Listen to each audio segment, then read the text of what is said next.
Hi, what's up guys? Today I'm going to teach you how to find increasing and decreasing interval of a function.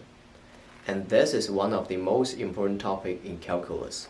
We basically use this for curve sketching. Now let's see how to get to that. So we have this function fx equal to x to the 4 plus 4x. And its domain is obviously all the real numbers. So the first step to do is simply derive this function. So we will find the derivative of this function f prime x equal to 4x3 plus 4. And instead of setting the derivative equal to 0, what is more important is to analyze the derivative. So we will need factorization to rewrite this derivative into a nice form so that you can see clearly the behavior of this derivative. So factorization tells us that this is 4 times x cubed plus 1. And we can actually factor this a little bit further. I'm using the formula, the sum of cubic or difference of cubic formula, which I will include later. So it factors to 4 times x plus 1 times x squared minus x plus 1.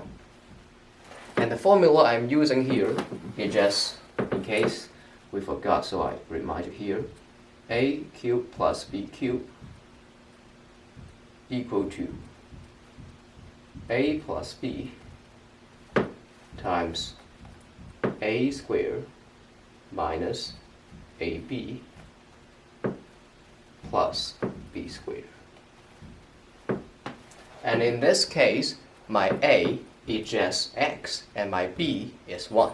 So keep in mind this formula here. So now we can see that the derivative has been rewritten into a very nice form. We want to see where the derivative is going to be less than 0, so the function will be decreasing at that interval, and where the derivative is going to be greater than 0, so the function will be increasing. But this derivative has two factors, right? It's a product of two factors. So it will be determined by the sign of each factor. Firstly, we will look at this factor, which is the quadratic factor. We know quadratic function very well. When its coefficient, the leading coefficient, is positive, its opening is going to be upward. Otherwise, negative leading coefficients is going to make the quadratic function have a downward opening, right? So we know that this is upward.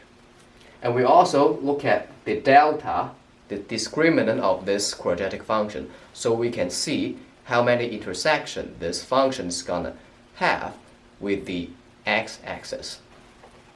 So the delta here is just b squared minus 4ac, where b is the coefficient of this term, negative 1, and then a and c are the coefficients of x squared term and the constant term.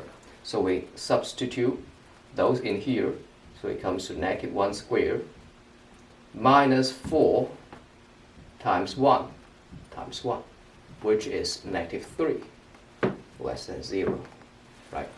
The discriminant less than 0 tells us that this quadratic function has no root, or it has no intersection with the x-axis.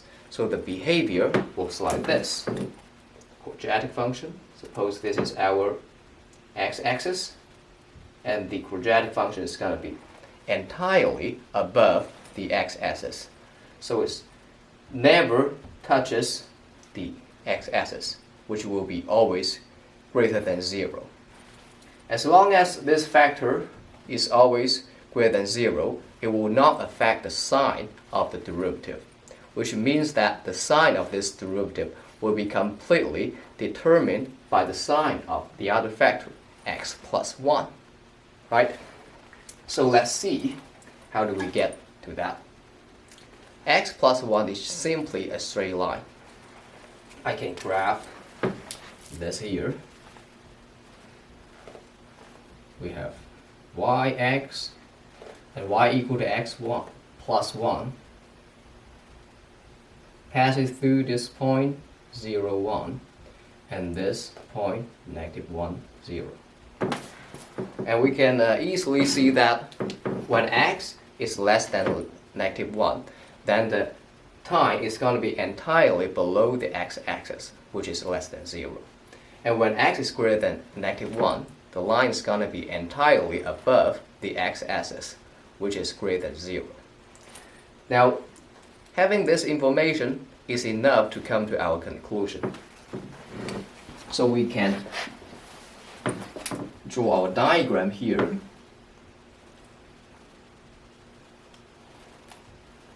Here is our interval, right? -1 is going to be the critical number of this function, because when x is equal to -1, the function is going to be, the derivative is going to be 0. So we separate that, put that in as the separation for the real numbers. So we have our interval from -infinity to -1, and also the other interval from -1 to positive infinity. We just said that when x is less than -1, this factor is going to be less than 0, right? And since the other factor is constantly greater than 0, so the derivative is going to be less than 0 at this interval. So it's going to be minus sign. And when x is greater than -1, this straight line is going to be greater than 0, and then the derivative is going to be also greater than 0. So it's going to be positive here. So the behavior of the original function is going to be decreasing at this interval, and then increasing at the other interval. And that's it, very simple. If you have any other questions, let me know or comment below, and I'll try to explain to you. Thank you.